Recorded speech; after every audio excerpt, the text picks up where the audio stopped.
प्रेम से बोली विष्णु भगवान की जय।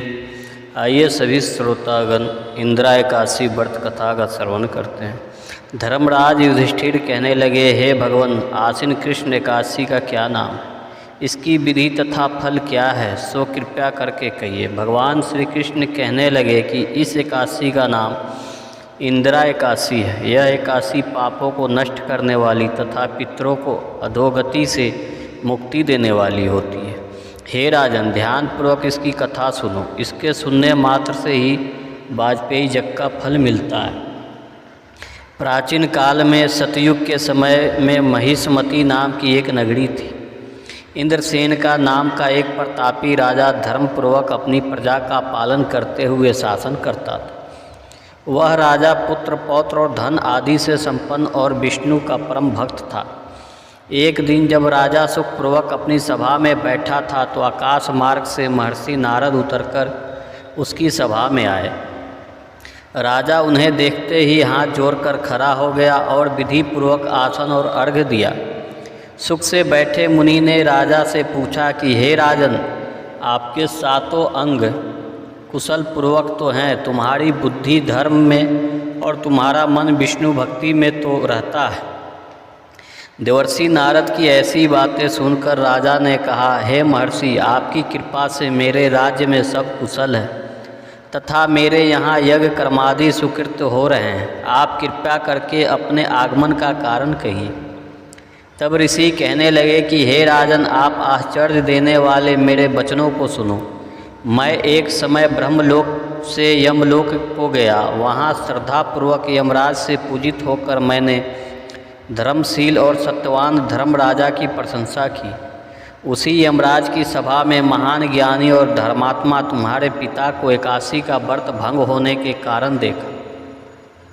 उन्होंने संदेश दिया, सो मैं तुम्हें कहता हूँ। उन्होंने कहा कि पूर्व जन्म में कोई विघ्न हो जाने के कारण मैं यमराज के निकट रह रहा हूँ। सो हे पुत्र, यदि तुम आश्विन कृष्ण इंदिरा एकादशी का व्रत मेरे निमित्त करो तो मुझे स्वर्ग की प्राप्ति हो सकती है। इतना सुनकर राजन कहने लगे कि हे महर्षि, आप इस व्रत की विधि मुझसे कहिए। नारद जी कहने लगे, आश्विन माह के कृष्ण पक्ष की 10वीं दिन प्रातःकाल श्रद्धापूर्वक स्नान आदि से निवृत्त होकर पुनः दोपहर को नदी आदि में जाकर स्नान करें। फिर श्रद्धापूर्वक पितरों का श्राद्ध करें और एक बार भोजन करें। प्रातःकाल होने पर एकादशी के दिन दातून आदि करके स्नान करें। फिर व्रत के नियमों को भक्तिपूर्वक ग्रहण करता हुआ प्रतिज्ञा करें कि मैं आज संपूर्ण भोगों को त्याग कर निराहार एकादशी का व्रत करूँगा।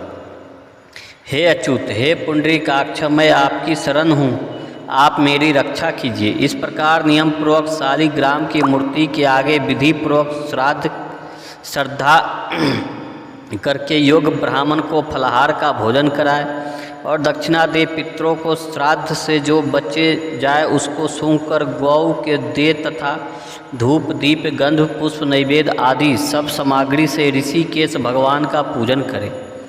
रात में भगवान के निकट जागरण करें। इसके पश्चाताप द्वादशी के दिन प्रातःकाल होने पर भगवान विष्णु का पूजन करके ब्राह्मणों को भोजन कराएं। भाई बंधुओं, स्त्री और पुत्र सहित आप भी मौन होकर भोजन करें।